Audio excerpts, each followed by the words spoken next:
Girivardhari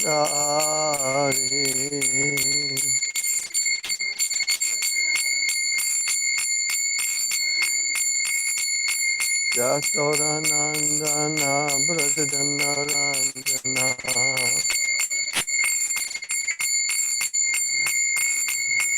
Yasodanandana Brajadanaranjana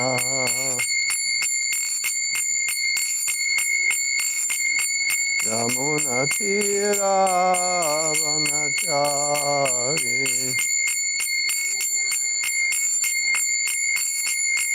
Yamunatira Vanachari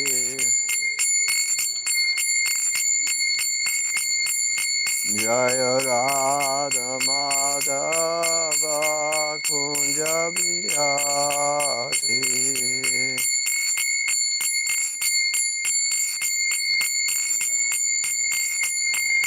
Jaya Radha Madhava Kunja Bihari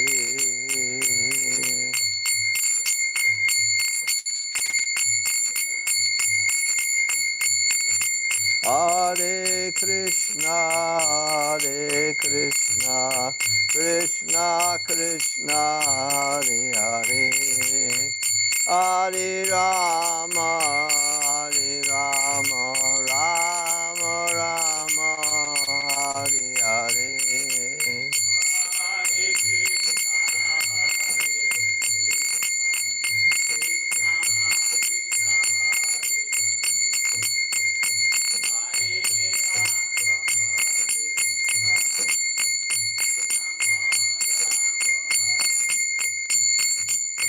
Hare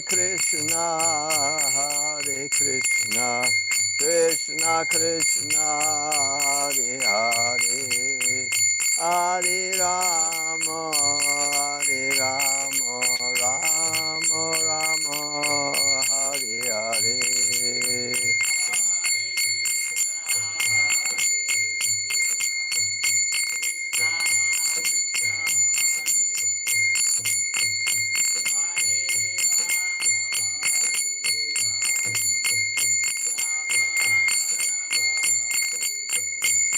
Hari Bol,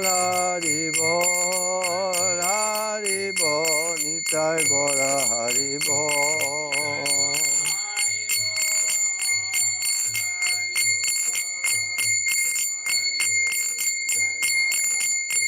Nitai Gora Hari Bol, Nitai Gora Hari Bol.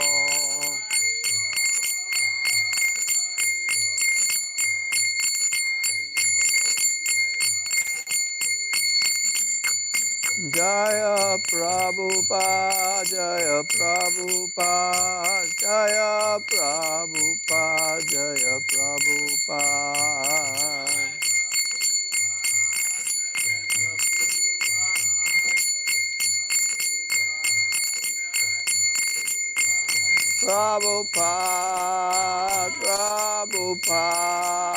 Prabhupada, Jaya Prabhupada.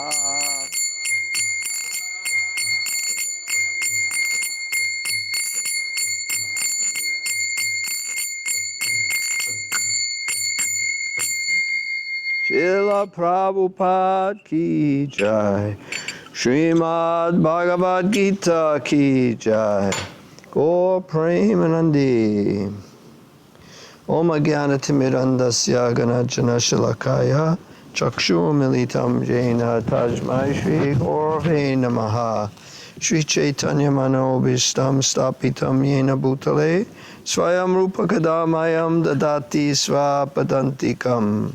Vandeham Shri Guru Shri Yuta Palakamalam Shri Gurun Vaishnavam Scha Shri Rupam Sagrajatam Sahagana Raganatam Vitam Tam Sajivam Sadvaitam Savadutam Parijana Sahitam Krishna Chaitanya Devam Shri Radha Krishna Padan Sahagana Lalita Shri Visakam Vitam Scha Hey Krishna Karuna Sindhu Dinabandho Jagatpate Gopesha Gopika Kanta Radha Kanta Namostute Tapta Kanchana Gaurange Radhe Vrindavaneshware Rishabhanu Sutadevi Pranamami Hari Priye Vanchakalpatarubhyascha Kripa Sindhu Bhevacha Patitanam Pavanebhyo Vaishnavebhyo Namo Namaha Shri Krishna Chaitanya Prabhu Nityananda Shri Advaita Gadadhar Shivasadi Gaura Bhaktavinda Hare Krishna Krishna Krishna Hare Hare Hare Rama Rama Rama Hare Hare. Reading from the Srimad Bhagavad Gita, chapter 8, I think text 9, 8, 9. Really? 423 in this book. Big difference. So 353. So if everyone can repeat, Kavim Puranam Anushashistaram Kavim Puranam Anur Anushasitaram Aniyam Sam Anusmaredya Anoraniyam Sam Anusmaredyaha Savasya Dataram Achintya Rupam Sarvasya Dataram Achintya Rupam Aditya Varnam Tamasa Parastat Aditya Varnam Tamasa Parastat Kavim Puranam Anushashitaram Kavim Puranam Manushasitaram Anur Aniyam Sam Anam Anusmaredya Anoraniyam Anusmaredya Savasya Dataram Achintya Rupam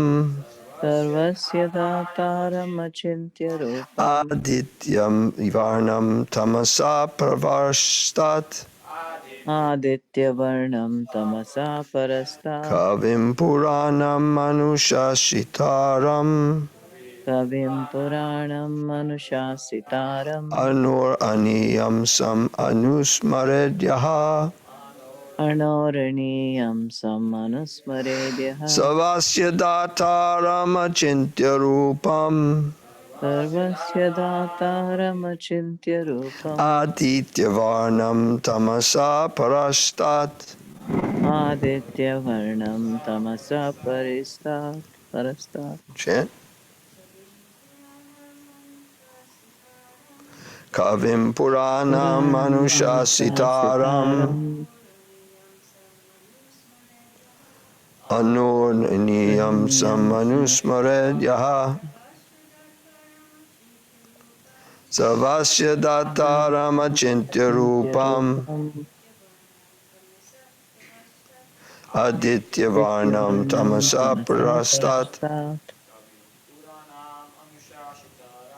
Kavim Puranam Puranam Anushasitaram Manushasitaram Anoraniyam Niyam Samanusmaredya Samanusmaredya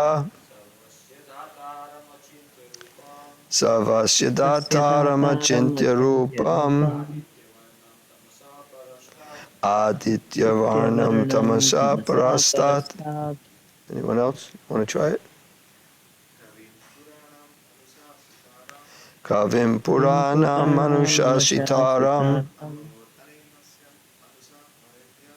Anur Aniyam Anoraniyam Samanusmaredya Samanusmaredya Savasya Dataram Achintya Rupam Rupam Aditya Aditya Varnam Varnam Tamasa Tamasa Parastat. Parastat Janak, you want to try? No? Okay. Let's see if anybody online.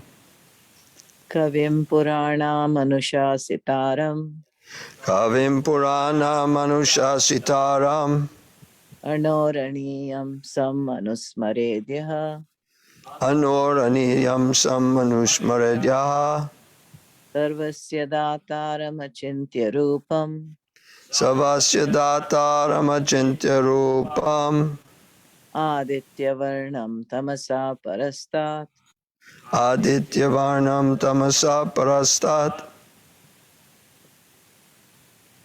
Anyone else online? Kavim, the one who knows everything. The one who knows everything. Puranam, Puranam, the oldest. the oldest. Anushashitaram, Anusha the Sitaram, controller. the controller. Ano, Arno, then the atom. in the atom. Aniyamsam, Aniyam Sam, smaller. smaller. Anusmaret, Anusmaret, always thinks of. always thinks of. Yaha, Yaha, one who. one who. Savasya, of Sarvasya, everything. of everything. Dartaram, the Dataram, maintainer. the maintainer. Achintya, Achintya, inconceivable. inconceivable. Rupam, Rupam, whose form. whose form. Aditya Varnam, Aditya Varnam, luminous like the sun. luminous like the sun. Tamasaha, to Tamasaha, darkness. to darkness. Prastat, Parastat, transcendental. transcendental. Translation. One should meditate upon the Supreme Person as the one who knows everything, as he who is the oldest, who is the controller, who is smaller than the smallest, who is the maintainer of everything, who is beyond all material conception, who is inconceivable, and who is always a person. He is luminous like the sun, and he is transcendental, beyond this material nature. Purport. The process of thinking of the Supreme is mentioned in this verse. So I'm going to comment as I go along in the purport. This is Krishna consciousness. Prabhupada coined the term Krishna consciousness. It's conscious of Krishna. So this is an example that Krishna is giving us of how we can meditate upon him. There are many ways we can think of Krishna. We can think of all his pastimes, but we can also think of how great he is. Sometimes if you just think of his pastimes and not know how great he is, then you just think it's just some ordinary mundane affairs with Krishna and his parents, Krishna and his friends, Krishna and the gopis, Krishna and his wives. Then you think it's just all mundane. So first, it's really important to know the greatness of Krishna. When you understand the greatness of Krishna, if you read the Srimad Bhagavatam, there's 12 cantos. The first 9 cantos, you have to go through them in order from number 1. They're meant to do that, so that by the time you get to the 10th canto, you understand the greatness of Krishna. You understand he's the Supreme Personality of Godhead, because in the 10th canto, it begins to speak about his pastimes. Now, Prabhupada, he wrote the Krishna book, which is a summary study of the 10th canto, before he finished the Bhagavatam. I don't know what canto he was up to, but it wasn't very far when Krishna book came out, because Krishna book was out when I started going to the temple, and that was in 71. And he didn't have too many cantos done by then. But the Krishna book was so made that he put everything in there so people won't misunderstand. It's the philosophy. It's a summary study of the 10th canto. It's not everything in the 10th canto, but a summary of it. And he put it in such a way where people won't misunderstand. And people will also like very much these pastimes of Krishna. It was like a very easy book to distribute at that time. Now we're distributing it not to Indian people, but to Westerners who know nothing about Krishna.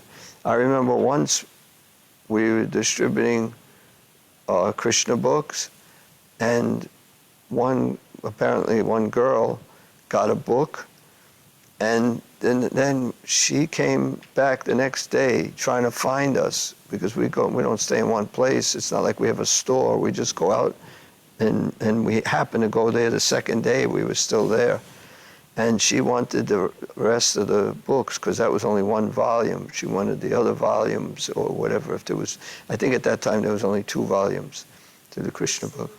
What? Yeah. But she got one, and she really wasn't happy with one, so she got another one, the other one. So it was wonderful because our desire was so strong, and we stayed there. We don't stay normally in the same place for more than one day. But she found us. That was down in Florida somewhere. Another time, we're distributing at a school, and there's one devotee, Ramacharya. He asked me if he can give the book to this guy. He doesn't have any money, but he really wants the book. I said, no, he has to pay for it, because I just think people just take it and don't appreciate it. So this guy went around to all different people asking him for money until he got enough money to buy the book. That was really good. So it's nice when you see Western people so eager to get the book. It's really nice.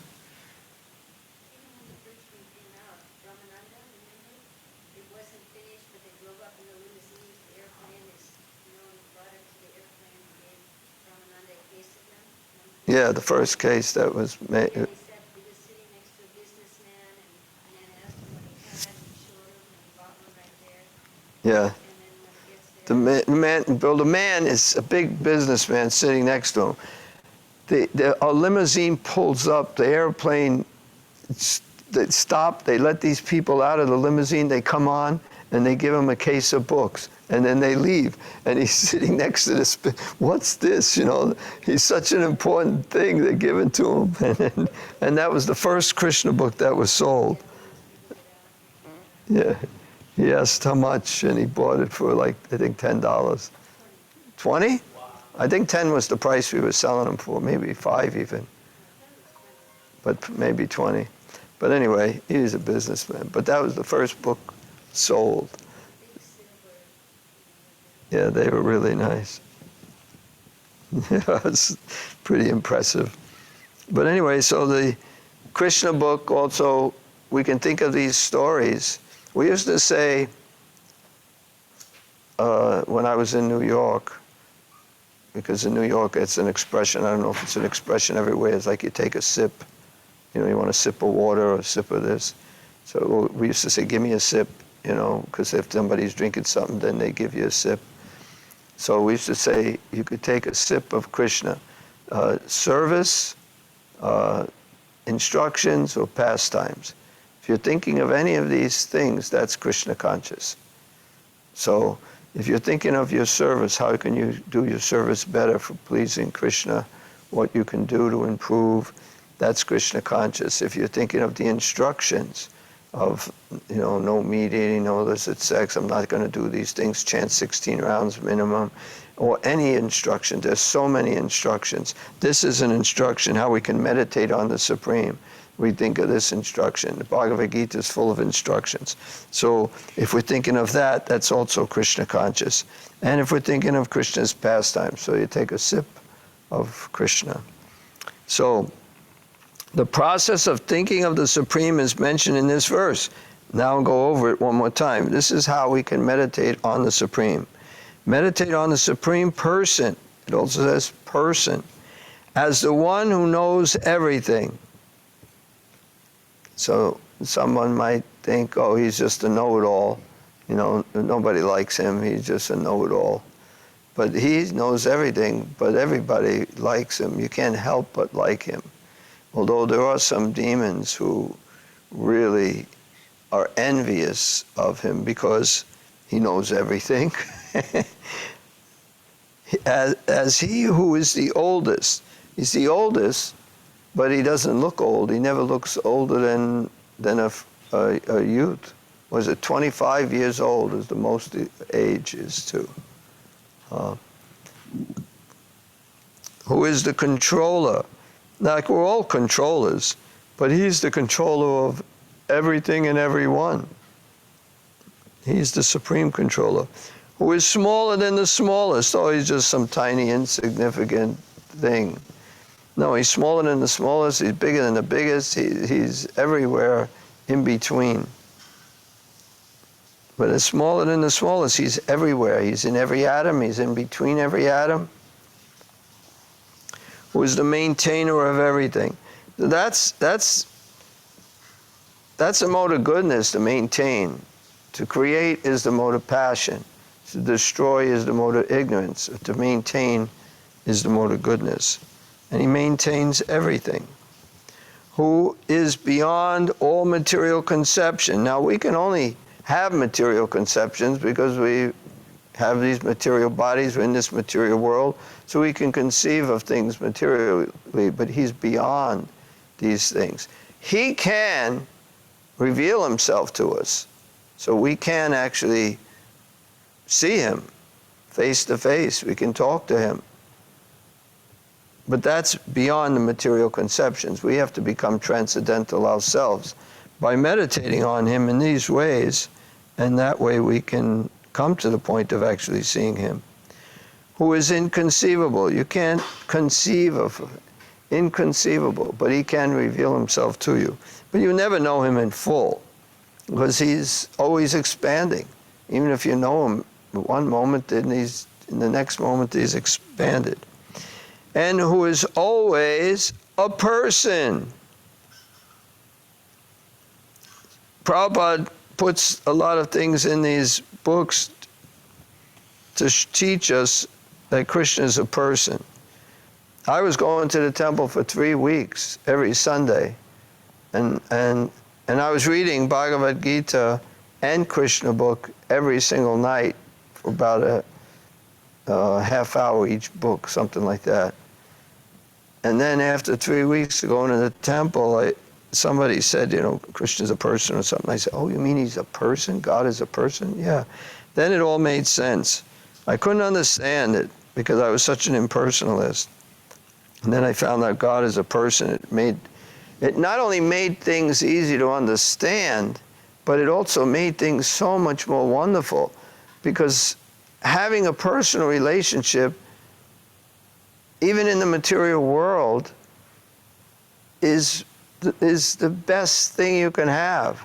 But in the material world, there's so many problems with our personal relationships. But if you're just by yourself, even if you're enjoying something by yourself, it's not as much fun than if you're doing it with somebody else, somebody you care for. Then it's much more fun. You don't want to be by yourself, happy, sitting in a room. Yeah, I'm really happy. It's so nice being here. I'm glad nobody's with me. But personal relationships are the best thing we can have.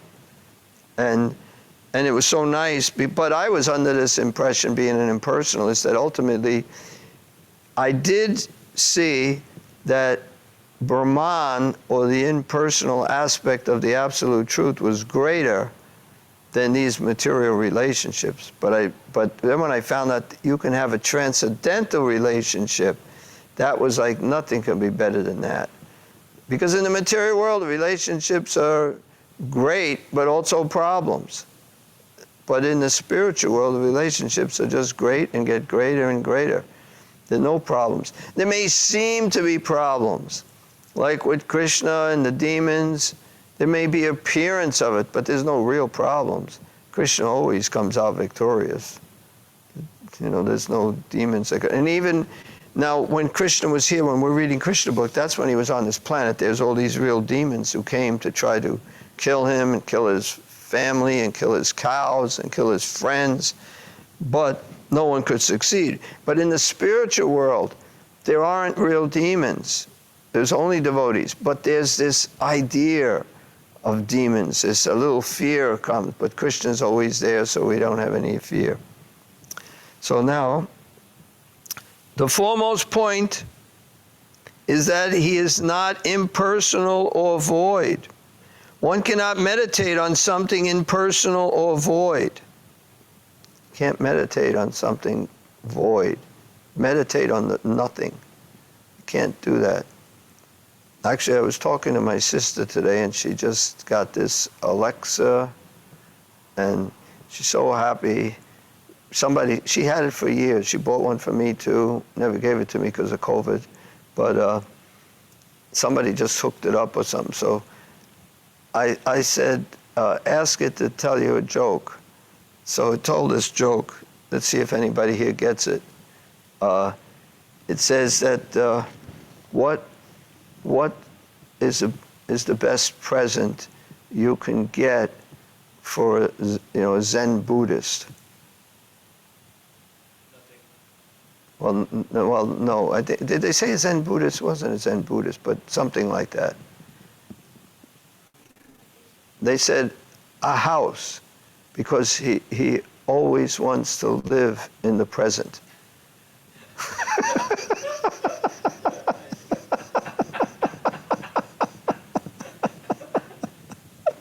So he lives in the present. So I like that, Alexa. Some really funny jokes. My sister once asked it, Alexis, why am I such an idiot? And Alexa says, I'd rather not answer that question.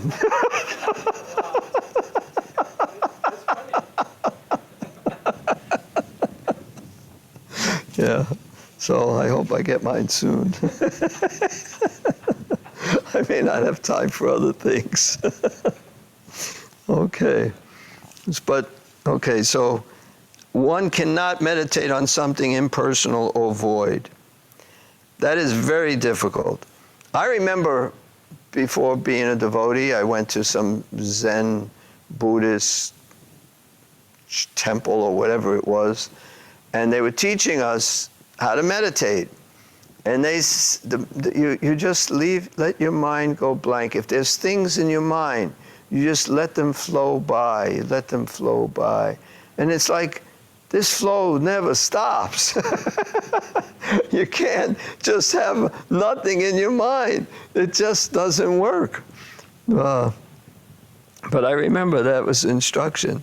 But you can't. It just does not stop. But so you can change it. You can change what you're thinking. Instead of thinking all this nonsense, you can think of how Krishna is the Supreme Person. He knows everything. He's the oldest. He's the controller, etc. So then you can fill your mind with that, but you have to have something in your mind. You can't have nothing in your mind. The process of thinking of Krishna, however, is very easy and is factually stated herein. It's very easy and is factually stated herein. First of all, the Lord is Purusha, a person. We think of the person Ram and the person Krishna, and whether one thinks of Ram or of Krishna, what he is like is described in this verse of Bhagavad Gita. The Lord is Kavi, that is, he knows past, present, and future, and therefore knows everything. He is the oldest person. He's the oldest personality because he is the origin of everything. Everything is born out of him. He is also the supreme controller of the universe, and he is the maintainer and instructor of humanity. So this is the way to remember him. You can fill your mind with these things. He is small, otherwise you fill your mind with just mundane things. You know, even though the mundane things may be certain things you have to do. I got my job, I got to think of that. I got my wife, I got to think of that. I got to think of this. I got to throw out the trash. You know, so you got to think of things.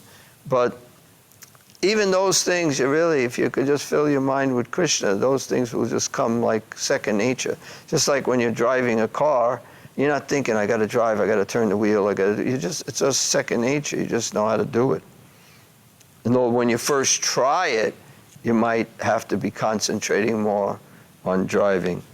But after a while, it's just second nature. So similarly, if we fix our mind, try to think of Krishna, all the other activities will happen like second nature. We have to have faith. Just really try to think of Krishna. He is smaller than the smallest. The living entity is 1/10,000th part of the tip of a hair, but the Lord is so inconceivably small that he enters into the heart of this particle. Therefore, he is called smaller than the smallest. 1/10,000, if you take a tip of the hair, the tip, the very, very tip. Now, how much of a tip, you might say, which you might. The smallest part of that tip that you can get. And then you divide that into 10,000 parts. That's the size of the soul. And Krishna is smaller, that goes into the heart of that soul. So as the Supreme, he can enter into the atom and into the heart of the smallest and control him as the Supersoul. Although so small, he is still all-pervading and is maintaining everything. It doesn't matter what size he is. Prabhupada says even if Krishna is thumb size, he can still do everything. He doesn't lose any power because now he's smaller. You know, generally a big guy is a lot stronger than a little dwarf. They used to call them midgets, but that's like not accepted anymore. So they have this, what is that called? When you have to say everything. What? Politically correct, yeah. So you have to be politically correct. I'm not even sure if dwarf is right. But you get a dwarf and this big 6'7", really strongly built guy. That little dwarf ain't going to be nearly as strong as this big guy. That's just material science. But Krishna doesn't go by material science. Even some pictures, you'll see some pictures devotees have painted when Krishna is like, or Ram is muscular. And Prabhupada says he doesn't have muscles. So he doesn't look. When I saw Krishna the first time, I mean, as a picture, I don't remember seeing him personally. I thought he was a girl because he's got long hair. I think he's got earrings too, probably. And he's built just really nice, not like muscles. But yet he doesn't have those muscles, but he's stronger than anyone. And Balaram took a piece of straw and killed Romaharsan Shuta with a piece of straw by hitting him in the head. Now, a piece of straw can't do that, but Balaram can, when he has a piece of straw, so much strength. So even though he's the smallest, he's still extremely strong and powerful. Although so small, he is still all-pervading and is maintaining everything. By him, all these planetary systems are sustained. We often wonder how these big planets are floating in the air. I mean, the materialist scientists, they have some idea of gravity. Gravity from this planet is pulling this planet and everything just stays in balance, blah, blah, blah. What is gravity? It makes no sense. What is this gravity? You know, Krishna is the source of this gravity. Confirmed by the beeping of the horn. So, it is stated here that the Supreme Lord, by his inconceivable energy, is sustaining all these big planets and systems of galaxies. The word achintya, what does that mean? Inconceivable. Is very significant in this connection. God's energy is beyond our conception, beyond our thinking jurisdiction, and is therefore called inconceivable. So his energies, everything about him is inconceivable. We don't know of any.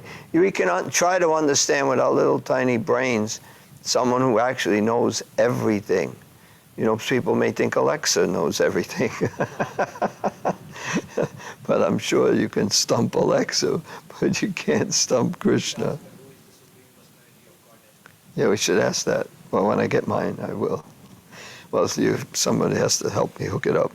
Okay, who can argue this point? This is really nice, though, that Prabhupada's not even saying Krishna. It's just so even the Christians, the Muslims, everyone would agree.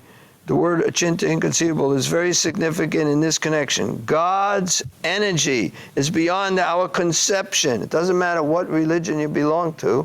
You have to agree, God's energy is beyond our conception, beyond our thinking jurisdiction. We have a certain area in which we can think, and that's it. We're real limited. Some people can think a little more, but it's still tiny compared to what is in existence, and is therefore called inconceivable, achintya. Who can argue this point? He pervades this material world and yet is beyond it. We cannot comprehend even this material world, which is insignificant compared to the spiritual world. So how can we comprehend what is beyond? So we can understand a little about this material world. They think they're learning more and more, but there's always more and more coming up that they don't know. I remember that there was no living, like they don't think anything is out in outer space, that nothing can live out there, nothing can live under the water so deep because the pressure is too much. And then they found ways of going down there with cameras, not people going down, but sending things down, and there's fish and things that are alive. They previously said nothing can live down there. But then they see they're living. Prabhupada says, Satatam, I think, is everywhere. That the living entities are everywhere. He said they're living entities on the sun. Now, how can anyone live on the sun? We're understanding living on the sun with this body. You can't do that. That everyone is true. That is true. But you can live on the sun in a fiery body. You can have a body made of fire. This is just a gross body. You can have different types of gross bodies. Fire is also gross. You can also have a subtle body. We also do have a subtle body. We have a mind. But we're so puffed up because if we can't conceive of it, it's inconceivable, it can't exist.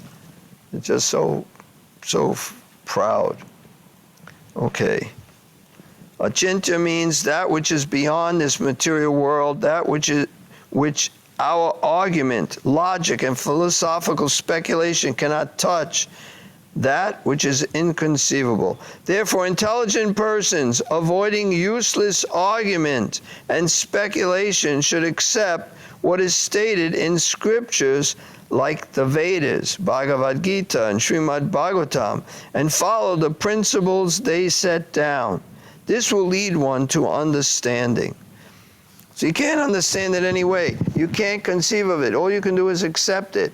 Now, we're not just accepting blindly. We're accepting from a bona fide source. We're accepting from the scriptures. Now, why should I accept the scriptures? Because everything they say that I can investigate is true. Just like in the scriptures, it says that stool is contaminating, but cow dung is purifying. And a scientist in, I think it may have been Bosch, I don't know, some scientist in India years ago, investigated or examined cow dung very thoroughly and found it has all antiseptic qualities. So now how the heck did they know that 5,000 years ago? How did they know 5,000 years ago when the Srimad Bhagavatam was written? It was written before Kali Yuga. The very beginning of Kali Yuga was going to start. It was written in Dwapara Yuga. And at that time, they knew all about conception, what the fetus is like one day, 1 week, and 1 month. And they describe what the fetus, how it's growing within the womb. And then the science, and they had no, what is it called, sound, what is that, ultrasound. They didn't have ultrasound, they didn't have any of these things, but they knew all this. Why? It's in the scriptures, and the scriptures are saying it, so people accept. And now, they have all these tools to see that all those things are true. They describe it the exact same way as it was written 5,000 years ago. So how do they know this? If it's coming from Krishna, it's coming from God, it's perfect knowledge. Anything else is imperfect knowledge. You can't have perfect knowledge with your imperfect senses. Your senses are imperfect. You can see, like I can see with my glasses. Now, even if I didn't have glasses, even if I didn't need glasses, if I put the book too close, I can't see it, I can't read it. If I put it too far, I can't read it. So my senses are good only within a certain parameter. From here to here, I can see. Beyond that, sound, I can't hear sounds. Dogs can hear more sounds, higher sounds than we can hear. We don't hear anything. You're in your home, you got a dog, your dog's barking. There's something going on. You don't hear anything, but they can hear. Though even animals have better hearing than humans, but their hearing isn't perfect either. It's not like they can hear everything and anything. But our sounds, we can hear between certain decibels. There's a range that we can hear. Lower we can't hear, higher we can't hear. But it's not that those sounds don't exist. Like if a tree falls down in a forest and no one is there, does it make a sound? The people thinking, because unless I can hear it, it doesn't make a sound. Everything depends on me. So puffed up how humans are, so that without me, of course it makes a sound. And the animals hear it, the animals move. The animals hear it. You want to sneak up on an animal, it's very difficult, because they can hear it. So they can also hear the trees. Like, and if there were no animals, would it make a sound? It makes a sound whether anybody's there or not. It's common sense. It's like the sound doesn't depend on the person hearing it. Okay, what if you're in the forest and there's a deaf man and the tree falls down? Does it make a sound? Yeah, doesn't matter if he's deaf, it still makes a sound. He can't hear it. So people are so proud and puffed up today. They think without me, nothing can exist. It's so foolish. Or they could. Why don't they go a little further? I guess they do have proof of this. But you could say that if I'm not in the forest, or a person's not in the forest, would a tree fall down? But they know that because they go back and it's down. But did it make a sound? So they could put some microphones there, but then it made the sound just because the microphone was there. Just stupid theories people have. Therefore, intelligent persons, avoiding useless argument and speculation, it's useless to argue about these things, should accept what is stated in Scripture. So that's why we accept Scripture, because everything in it that we can prove turns out to be correct. So we have to accept the things that no one can conceive. We also have to accept that. And when we do accept that, then our life becomes perfect. Even in this material world, we can live happily ever after. And then, of course, we can live very happy once we get back to the spiritual world. Shastra Chakshus. Shastra Chakshus means seeing through the eyes of the Scriptures. Like, it's not necessarily seeing Krishna, but seeing through the eyes of the Scriptures. Like seeing that Krishna is, he's the Supreme Person, he knows everything. Just accepting that's seeing through the eyes of the Scripture. That's Shastra Chakshus. And you get the same result as if you actually realized it. So anyone have any questions or comments? Yes? So, during the description of a soul, the size of a soul you mentioned during the class, so I was thinking that I have heard that it's somewhere around the heart region, but my question is, how does it stay in one place if it's so small? Like, because we have life air, we have blood stream going around in the body, so that's my question. Well, it doesn't say this here, but I suspect there's a little rope attached to the heart. It can't go flying too far. That makes sense. I did not think of that. That is very helpful. It can stay, it's a soul, it's spiritual. It stays in the vicinity of the heart, it's in the heart. Then my question is, then why at the time of, then why it leaves ever? So if it's spiritual and it stays, then at the time of death, then... Well, sometimes that's why you burn the body. Because sometimes the soul doesn't want to leave even the dead body. Because it's attached. And then you burn the body, and therefore, now I realize, well, where the heck am I going? And then it goes on to its destination, its next destination. That's one thing. But those who are self-realized, they don't burn the body because they're not attached to the body in the least. They just go where they have to go. They're attached to Krishna. So it's a fact. You might want to stay in the body, you know, and then you get buried and you're underground, and it's like, oh my God, it's really dark here. Wish they gave me a flashlight. And then how would I turn it on? You know, so you could stay with your body for longer even after you leave your body. That's your subtle body. That's not really the soul. I mean, it's the soul, but the soul has two bodies, a subtle body and a gross body.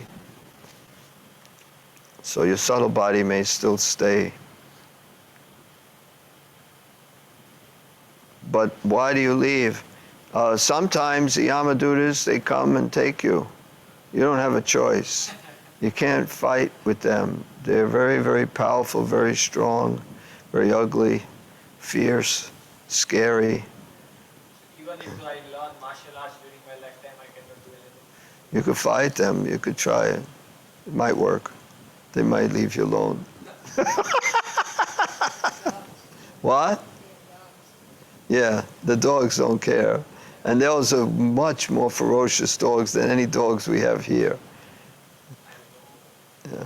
So, but then if you're a pure devotee, the Vishnu Dutas come, and they come on a flowery plain. They come and take you back to the spiritual world. Yeah, that sounds right about me. Yeah, some people, you know, but whatever the case may be. But I don't know why people stay with their bodies. Maybe they're busy. They've got so many people died at the same time, so you just wait there. I'll get you in a few minutes. Why you stay? Do you have an answer to that, Jiva? I was just thinking how the soul is covered with the subtle body. The subtle body has a connection with the gross body. And how some people they have to travel, there's out of the body experiences.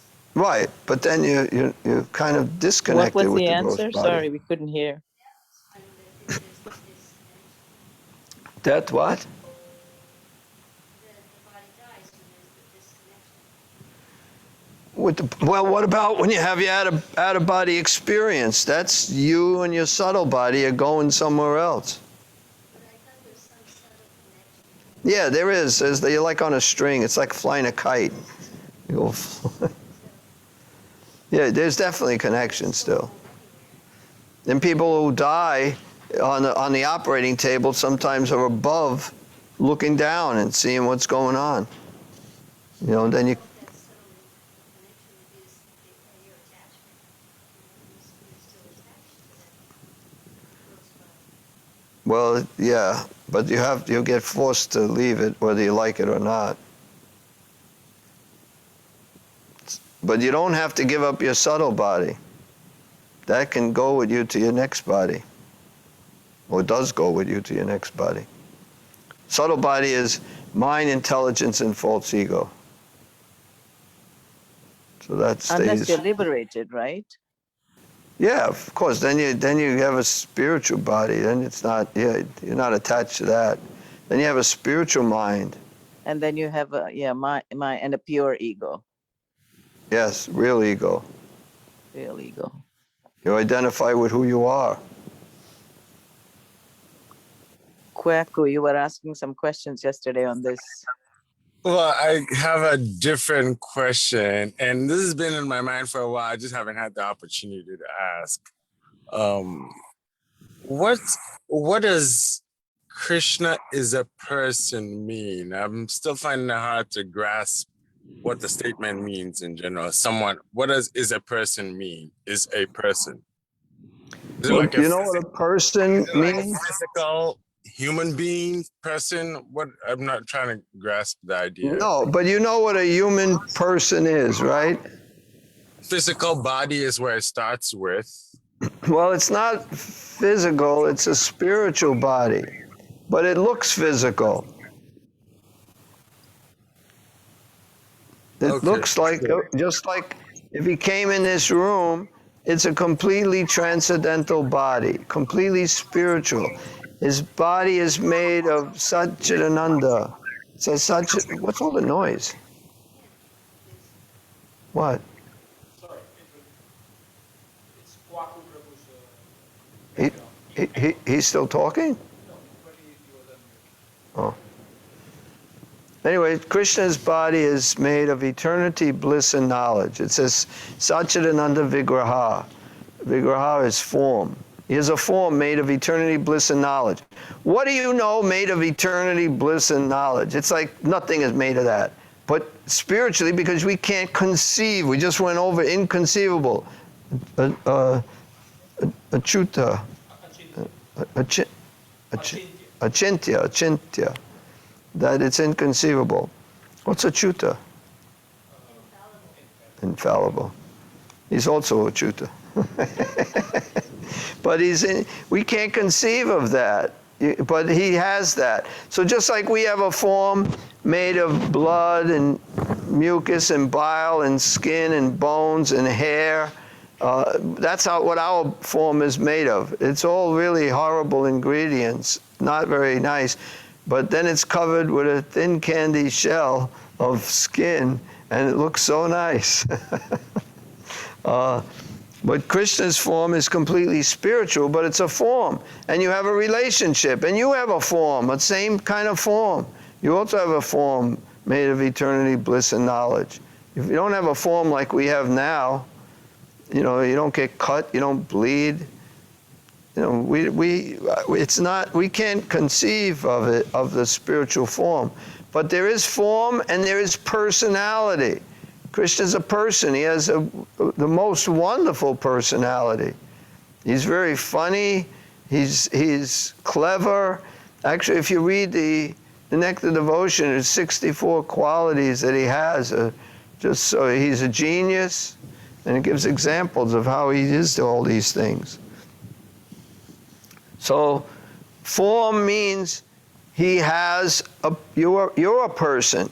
And you're not just a person in this material world, in this material body. You're a person always. Even after you give up this material body, you're still a person. You'll have a personal form, whether you get another material body or you get a spiritual body, but you have form. Now, there is a thing where you can merge into Brahman.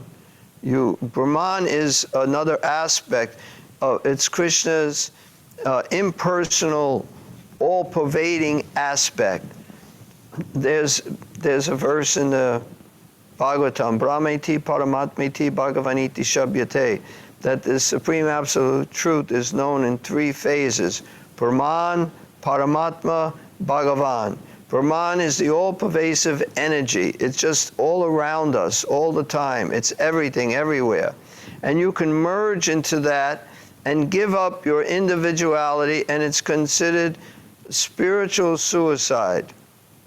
You're giving up your individuality and you're merging into this energy, which is better than material existence, but it's not the highest. Then there's Paramatma, realizing the Lord in your heart, and actually seeing the Lord in your heart and having that relationship. But that's not nearly as good as having that relationship with Krishna as a person standing in front of you. And that's the highest understanding of the absolute truth. And that's what we're shooting for. We're not trying to get merged into Brahman. Even in Brahman, you don't last. You stay there for billions and trillions of years. but then you'll eventually fall down because you'll desire. You'll have a desire because the soul is active by nature, and the soul's going to want something, want more. And then at that time you fall back down to the material world, and you start again. And this time, hopefully, you don't settle for Brahman. You keep going until you come to Bhagavan, the Supreme Personality of Godhead. So God is a person. You can pray to God as a person, just like you talk to a person. You talk to God. He's a person. Now you can also talk to this impersonal energy. What do you say to it? Hey, where are you? Hi, how's it going? What are you doing? What do you do? What kind of relationship can you have with Brahman? There's no relationship. You can merge into it, get absorbed by it, but there's no relationship. But that we want to have a relationship. As I mentioned in the beginning of class, relationships are the highest pleasure we can get in this material world. And the material world is a perverted reflection of the spiritual world. So the highest spiritual realization we can get is a personal relationship with God and His pure devotees. So that's what we want. That's our goal. Not to merge into Brahman, but to have a personal relationship with God. I don't know if that answers your question, but you can tell us if it does. Well, I'll go meditate on it, and I'm sure realization will come. I couldn't hear because the bell's He ringing. said he's going to meditate on the answer and let you know. Okay, Jiva. I heard that just like we get clothes that fit this body, that this body is in such a way that it fits the soul. The soul is similar, that it has shape. Well, this, Not exactly, but yeah, it's not the best analogy because there's a mosquito has a form, so that means I look like a mosquito. man is made in the image of God. Like Yeah. the human form is the closest. Right, the human form is closest. Yes. That's So what he looks like. yesterday there was a question, what's the difference between consciousness and mind? The mind is okay. I guess people say mind differently, but the mind is more of a material. Well, it could be a spiritual. It could have a spiritual mind. Yeah, but Chaitanya Charan had kind of an answer. He said the mind is related more with the material body, whereas the consciousness is related with the soul. Yeah, that sounds good. I'll accept that. I mean, of course, like you said, the mind, intelligence, and ego could turn into Well, a Prabhupada pure says mind. that the mind accepts and rejects. That's all it does. Accepts what's right now, our mind accepts what's favorable for sense gratification and rejects what's unfavorable. But when we purify our mind will accept what's favorable for Krishna consciousness and reject what's unfavorable. Mhm. Consciousness is knowing, it's awareness. I think, therefore I am. And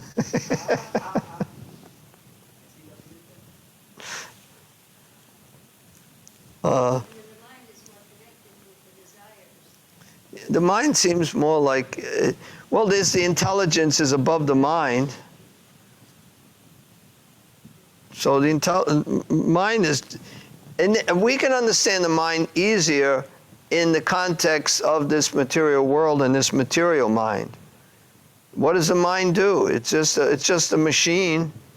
It's a machine that we programmed, and we look for what's good, how I can enjoy, and how I can avoid suffering.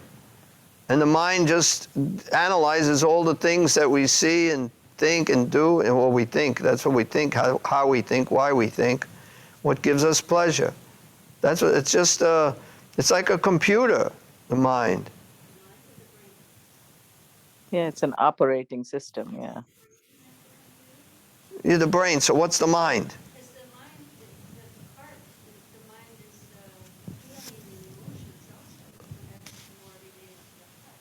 Well, it's a very complicated computer.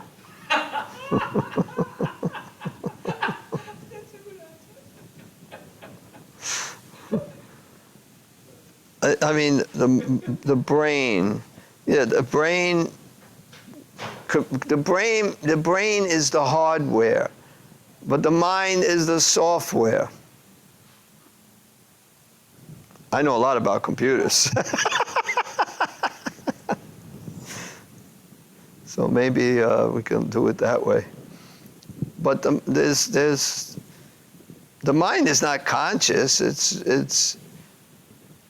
And we just have consciousness, and we use the mind for whatever we desire.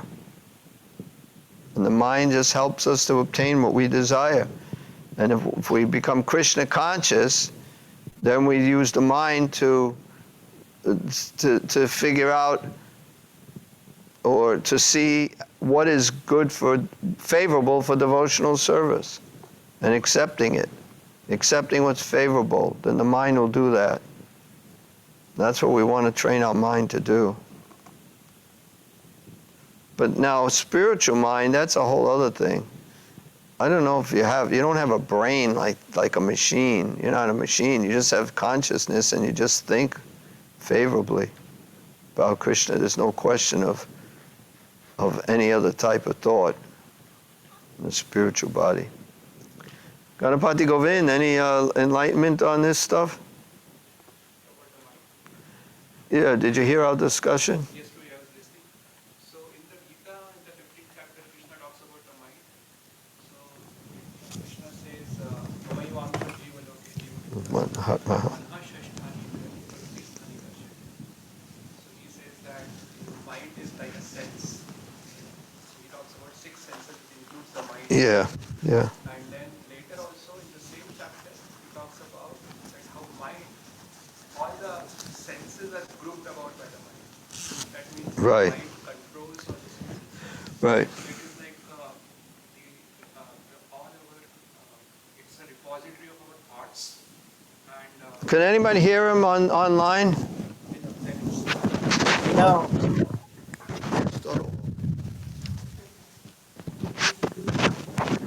Hare Krishna. So in the Bhagavad Gita, Krishna talks about in the 15th chapter about the mind. So he says, Mamai Vamsho Jiva Loke Jiva Bhuta Sanatana Manaha Shashthani Indriyani Prakriti Sthani Karshati.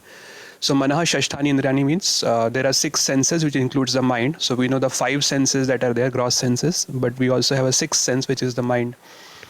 Then again in the same chapter later, Krishna says that all the senses are grouped about by the mind. That means the mind controls all the senses that we have. So it is in one sense the king of all the senses. In the Avanti Brahman section of Srimad Bhagavatam, Krishna talks about the god-like power of mind, because mind is kind of, it controls.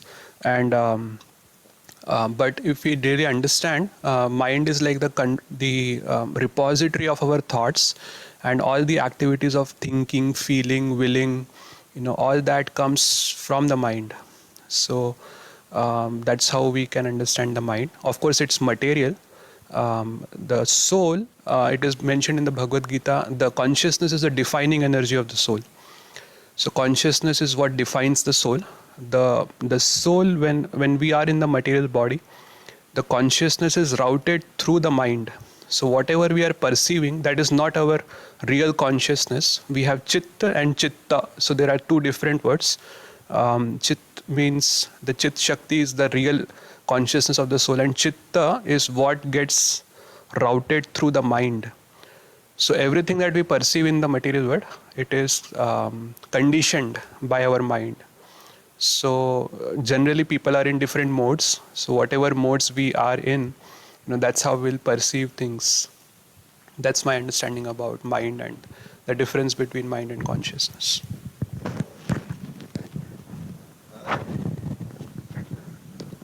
Hope everybody understood that.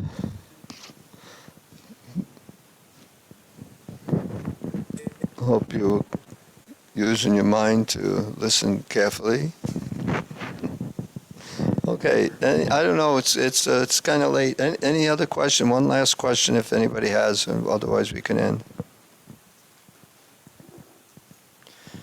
Okay, let's offer our obeisances to Srila Prabhupada. Thank you very much. Hare Krishna.